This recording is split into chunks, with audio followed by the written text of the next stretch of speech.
Kamatay? Wait lang, wait lang, wait lang. Normal. Sige. Okay na yan. Alhamdulillahi Rabbil Alamin. Assalatu wassalamu ala nabina sallallahu alaihi wasallam. Abad. Assalamualaikum warahmatullahi wabarakatuh. So, alhamdulillah sapagkat ang araw na ito ay first after ng vacation natin nung Ramadan ay first time natin ngayon bumalik ulit dito sa Saturday dawa class natin, no? Pinasasalamatan natin lahat-lahat ng mga kasama natin. Medyo na-miss natin ang isa't isa. Medyo matagal na kasi tayo hindi nagkita-kita kasi nung Ramadan may kanya-kanya tayong mga event. Si Al-Hidayah lang yung minsan palagi naming nakakasama. Siyempre yung kaka natin na sila Kaka Marhanen, Kaka Ustaz Nurul Am sa mga event na Islamic Symposium. And pinasasalamatan ko din ito, nakasama natin ngayon si Ustaz. I think ako yung mas matanda dito. Pero tinitingala natin to sa larangan ng kaalaman, Abu Taymiyah. May ito ba, Ustaz, ha? Allahu Akbar. I think dati pa ito nagla-live nung nandun pa siya sa Jordan. Live ka mo pa kanina? Kasi palagi ko napapanood ito, dumadaan sa wall ko, no? Seryoso siya magbigay ng and then magkampatag seryoso, magkampat. Kumbaga sa siksik yung kanyang binibigay na direct to the point and then topic kagad. So napakaganda, no? Pag sinubaybayan mo, lahat nandun yung topic doon sa pinag-uusapan niya. So itong sa akin akin na dagdag lang ay bilang paalala sa atin dito lahat. Simulan kanina sa bisita natin na tatay natin. Sino bang hindi nakakakilala doon sa tatay natin ng Bangsamoro, si Dato Antaw may Pantaw Mitimbang na talagang dati na natin siyang nakikita at nakakasama sa mga rally, no? Dati pa. So hanggang ngayon ay nandyan pa rin siya at sumusuporta sa Bangsamoro, no? Isa yun sa pinasasalamatan natin. At alhamdulillah itong situation natin, itong kanina pa tayo pinagpapawisan, pero ito ay maganda para sa atin lahat, no? Kasi sobrang init nga. Nagkaroon pa tayo nung Ramadan. Buti na lang si yung mayor natin dito, talagang kinakat niya o pinopospone niya o di kaya ay pinapasuspended niya ang class ng mga estudyante kasi sobrang init talaga. So ganoon din sa atin na talagang ramdam na ramdam natin yung init, no? Alam nyo, itong init na ito, hindi lang ito basta gustong gawin ng Allah sa atin para bigyan tayo ng babala o di kaya bigyan tayo ng init dito sa araw, kundi ito ay lahat sa atin pinapakita ng Allah Subhanahu wa Ta'ala na siya ang may kakayanan sa lahat. Katulad nung nabanggit ni Kaka Marhan kanina, Kaka Ustaz Marhan, yung kwento niya patungkol kay Nabiullah Daud. Sabi niya nung dumating si Malakal Maut, and then sabi niya kukunin ko ng buhay mo, and then medyo napagsabihan niya si Malakal Maut, bakit mo kukunin yung buhay ko hindi mo man lang ako binigyan ng notification? Hindi yan kumaga sa bakit hindi mo parang, hindi, sa panahon natin ngayon, mabuti pa yung Facebook, may notification. Pero nga, sabi nga doon sa kwento, hindi pa masapat yung pagiging pagtanda mo. Hindi pa masapat yun na maging palatandaan sa'yo. Hindi pa masapat na maging palatandaan sa ating lahat yung mga lolo't lola natin na nawala na, yung mga magulang na wala na, kapitbahay natin, kaibigan natin. Kasi yan ay binanggit na mismo ng Allah Subhanahu wa Ta'ala sa Quran. Sabi ng Allah Subhanahu wa Ta'ala, "Ba'udhu billahi minash shaitanir rajim. Inna khalaqna paano pa na to? So ayatan na to, inna ja'alna yung about sa mouth. Happens. Tama ka pa. About sa mouth. About na niya. Alladhi khalaqal mauta wal hayata liyabluwakum ayyukum ahsanu amala. Medyo madami tayong iniisip na mga dalil, no? Na yun nga sinabi ng Allah na itong kamatayan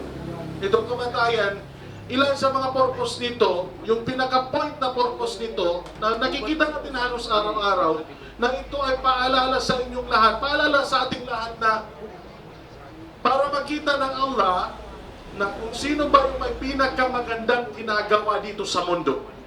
Kung makinig ka sa minatay, nakita mo yung bagong silang, nakita mo yung patay, matik na maiisip mo, ako na yung susunod. Kung may warning na sa'yo, so dahil doon, gagawin mo ng mabuti yung lahat ng ginagawa mo.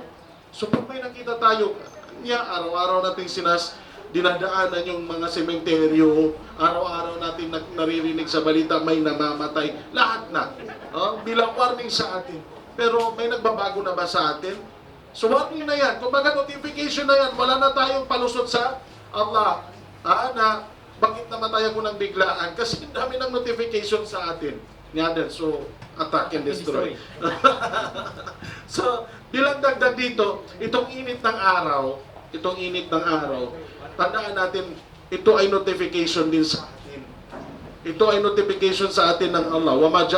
Inna ja'alna ma'alal ardi zinatan laha. Katotohanan sabi ng Allah na itong nandito sa mundo, lahat na nandyan sa mundo ay dekorasyon ito ng mundo. Para saan? Liyabluwakum ayyukum ahsanu amala. Para makita. Ito na naman yung makita. Para malaman kung sino ang may magandang ginagawa. Kanina, pag may namatay at may mabuhay, isipin mo kagad. Kasi yun ang warning ng Allah. Pag may nakita kayong ganyan, may namatay, may nabuhay. Ang titingnan kagad or notification na yun ay warning sa atin para maging maganda yung ginagawa natin. Liyabluwakum ayyukum ahsanu amala. Ganon din. Ginawa ko, sabi ng Allah, mga decorations dito sa mundo. At itong mundo, para malaman kung sino may pinakamagandang ginagawa.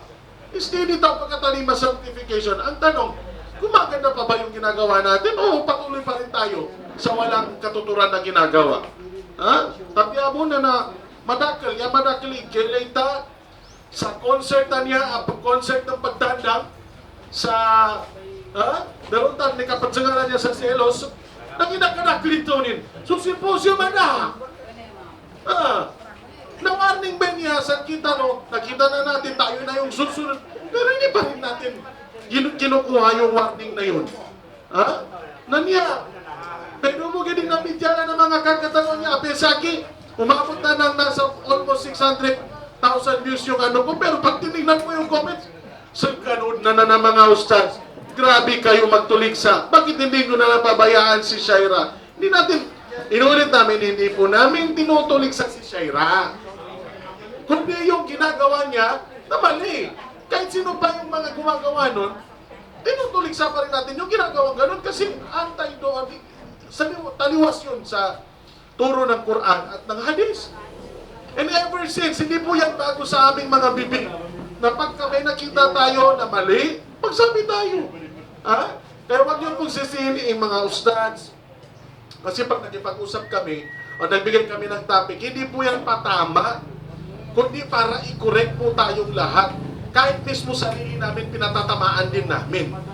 Kahit sarili namin, inuuna pa namin yung mga sarili natin, no? Yung mga kaka natin, mga sulta, mga ustads, inuuna pa nila yung sarili nila. Na i-correct nila yung sarili nila. Hindi po tinutulig sa si Shaira, hindi tinutulig sa si sino man. Kundi itong da'wa ay ino-open ito sa lahat. Liyabluwakum, inuulit natin, ayyukum ahsanu amala, nang sa gayon ay makita kung sino may pinakamagandang ginagawa. Ayusin natin yung ginagawa natin. And then, bilang isang tao naman, tama naman, bilang isang tao, wala naman talagang perfecto, nagkakamali. Pero i-remind tayo ulit nitong mga ustads na ito. Yun yung pinaka-point dito sa atin. Reminder, ang palaging nangyayari sa atin. Kaya ito ba sa nalabit ang mga ustads na ito? Apyaman ustads sa galimba mo. Pero dahil nga siya mismo nagre-remind sa sarili niya at yung mga kasama, tinatanggap. Ito tanong ba? Kailangan tanggapin natin lahat yun. Okay? So inshallah subhanahu wa ta'ala, itong pagkakaroon ng mainit na sikat ng araw, reminder ito, notification ito sa atin ng Allah na may impyerno, na mainit, na mas mainit pa dito. Okay? Alam natin, 49 million kilometers itong araw. Pero sobrang init pa rin sa atin. Pero pag bumabayan sa Yomol Kiyama, saan? Mas mainit pa po dyan. So, inshallah subhanahu wa ta'ala, maging warning sa ating lahat.